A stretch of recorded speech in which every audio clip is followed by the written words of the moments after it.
Alright, ladies and gents, I'm shooting this while also live on stream. This is the Easy War Pike 2.0, which some of you have already seen. I actually demonstrated it live on stream and went through it live on stream. So I'm going to give you guys the abridged version so that you guys can just go straight into it. Because I know not everybody wants to watch the stream just to see it. Savate's Javelin will be your weapon of choice. Predator Cell, Pulse Cell, Concussive Payload right here. And your mod will be Balanced Spearhead. Why? Because it's really good. If you don't like Balanced Spearhead, use Munitions Amplifier. But Balanced Spearhead is generally what's going to help you. Okay. Tempest will be your Omni Cell. Skarn's Defiance with a Molten Cell as your Lantern. Gnasher Cap with a Parasitic Cell for your headpiece. Scravewing Jacket Endurance Cell. Fiery Gauntlets Predator Cell. And last but not least, you've got your Scravewing Boots with a Molten Cell. Overall, what this will give you is 6 Adrenaline, 6 Endurance, so up to 210 Stamina, assuming you have all your Slave Path boosts. That's 63% damage. Molten for immunity to burning, increased attack and movement speed. Predator, another 35% damage boost. Pulse to chain with the Savate's UE and also make you more deadly. Parasitic will be your source of sustain, and Tenacious will help you survive. Now, if you need to change things, my dear friends, if you need to alter this to have Catalyst, you can just take the Molten Cells and put in Catalyst. The Molten Cells are not as necessary as you might think. So, honest to God, you can put in Catalyst in this manner. Alright. Who is Ghost Dragon on Battle.net? No clue. Maybe some rando that added you. Because I don't recognize that name. At least, not that I know of, Miss Eve. Sorry, I'm also talking to chat at the same time that I'm shooting this. So I've switched it back to Molten. Please note that you can also change it over to Iceborne. Okay, so if you want to use this with Iceborne, you totally can. Just swap this to Iceborne and you're good to go. Okay, so I'm gonna showcase the full version, which is Tempest with Molten, not with Catalyst. All right, and we're at level 1 with the Pike right now, so of course we will. Now keep in mind that this is an easy build. It's actually designed for Slayers who are just, you know, getting started in the game. They're still fairly new to the game, but we're still gonna go face level 8 to 11 behemoths. Why? Because that's what we do. All right. Again, please don't actually do this. All right, you're not actually supposed to do this, but if you want to, go ahead. Is always efficient only to fight behemoths 3 to 4 levels above you, and for easy builds, I recommend combat against behemoths 2 to 3 levels higher. All right, not because the easy builds can't handle it, but just because your skill may not be up there yet. Also, for any of you who is like, oh, webcam's in the way of the build, just check the description of the video. I post the build for you guys. Okay? Okay, good. I'm glad that we established that. Now, we'll go in here and kick some ass.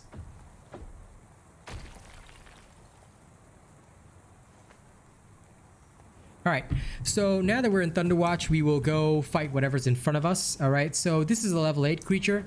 Now, I'm going to show you that the fighting against a level 8 will not be too difficult. Alright, we're going to take a hit here and there, that's fine. Again, your Skarn's Defiance will keep you alive, and you've got Parasitic for healing. Alright, so do counter these creatures and then just go ham. So as you can see, you're healing back. Now, you should be using the Balanced Spearhead to alternate attacks. Alright, if you're using this build the proper way, you should be doing... Oops, sorry. Did not mean to do that. But by alternating attacks, you can boost your overall damage. And then what I like to do after that is I try to go for a wound, especially if I've knocked down the creature. Then the wound gives me even more damage overall and allows me to make full use of my abilities. And of course, because this is a build with Tempest, you want to try and dodge as many attacks as possible, just so you can utilize Tempest even more. I like to do that, and I like to time my pulse together with the Tempest to really put the squeeze on my enemies. So there you go. That thing's dead. Now, of course, we're going to go fight the Flameborn Gnasher, which is even more dangerous. And of course, just to show you that no potions have been used. All right, I'll take away my webcam for this. We're going to go fight the Flameborn Gnasher. And we're going to show you how combat works against something that's 9 levels above you. Again, this is an extreme situation. Please do not actually do this. This is just to showcase how good the build is and to compensate for my Slayer Path bonuses. Because don't forget, as an experienced player, I have more bonuses than you guys will have. All right? which is okay, but you know, I have to compensate for them for a fair test to occur. All right. The one thing which I hate is people, you know, saying, "Oh, he's got so many bonuses and shit, blah blah blah blah blah blah." Okay, if you're that worried about my bonuses, go earn them yourself. But honestly, we factor that into our testing already, so you know, I hope none of you are morons that, you know, think about useless things like that. Now, the other good part about having Molten is that you are totally immune to fire, so, you know, fire stuff will not bother you. And the frequent use of Tempest allows you to be very liberal with a lot of your attacks. Oh no, I died. Now this may happen, but again, it's only in situations where you fight extreme behemoths like this. Alright, and if you're careful and you play flawlessly, now obviously I don't really want to play flawlessly, but if you do, in general, you're not going to have any trouble. And even a creature that is way above your level will be dead. Alright? Okay, now we've done all the hard testing. Let me show you how this build is meant to be played properly. Okay? Hard testing aside, we're going to go to, now again, to compensate for Slayer's Path bonuses, we're going to go to Ulrich's Peak. This will be the equivalent of behemoths that are about 2 to 3 levels above us, okay? And when we showcase this to you, you guys will get to see how fast this build feels when you're hunting normally. Again, hunting behemoths 2 to 3 levels above you is the ideal for leveling up, all right? Try not to go below that because you're wasting XP and time, all right? 2 to 3 levels is the best. And yes, Miss Eve, as you know, we're filming this live, so Miss Eve just said normally people should not be hunting 9 levels above. No, of course not. But again, this is to compensate for my Slayer Path bonuses, things like that, and to showcase the upper limit of the build. Okay, we're gonna make this real quick so that you guys don't get bored out of your skulls. All right. When you want to do this, normally, okay. All right.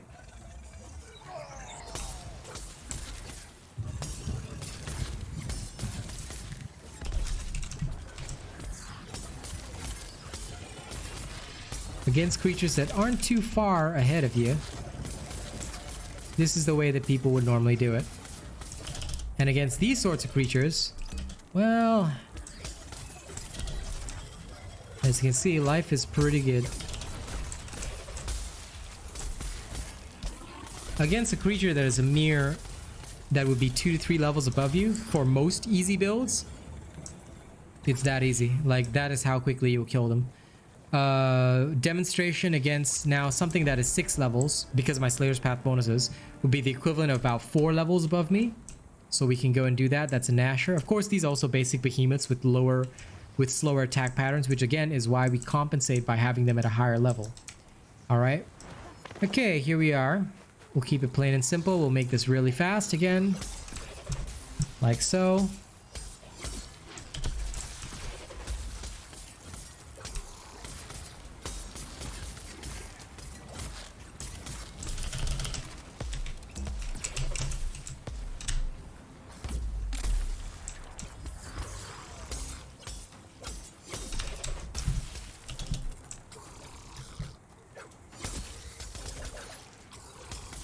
This creature, it took a while to hit its face.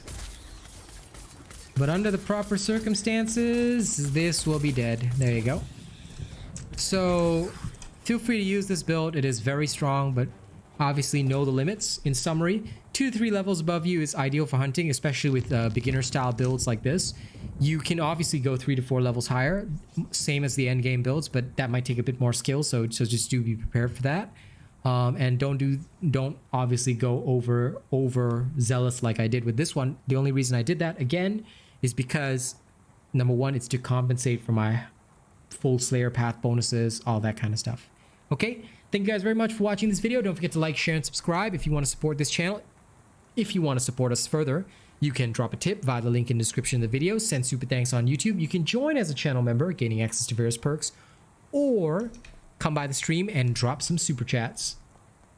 Here's our Throne of Honor. Miss Eve and MJ are currently at the only fan level. That's the top tier. Death Dawning 982 at Plus Ultra. Joshua Moritz, Matt Berdeo, Stephen Martin, Jerry Fast, The Forgotten Nate, The Great Rogue Assassin, Oh Mr. Creampuff, Zach and MG, all prestige. Thank you guys so much. Here are July's top supporters: Bravo7910, Kazman, My Lovely Girl, Zavi Uzumaki, The Mighty Zeno, Tectonic982, Miss Eve, Almost Cream Puff, Daniel Titty, Noisy, Matt Perdillo, Rogue Assassin, Anarchy Inc., Nate the Great, Riv Archer 124, CJ on Pluto, Wolfstar Heart, Jordan Shelton, Alfonsi Minerni, Jake Unra, Horitoshi, and Luminous Hill. Thank you guys very much. All right, we appreciate you guys, and I'll see you on the next video. Bye-bye.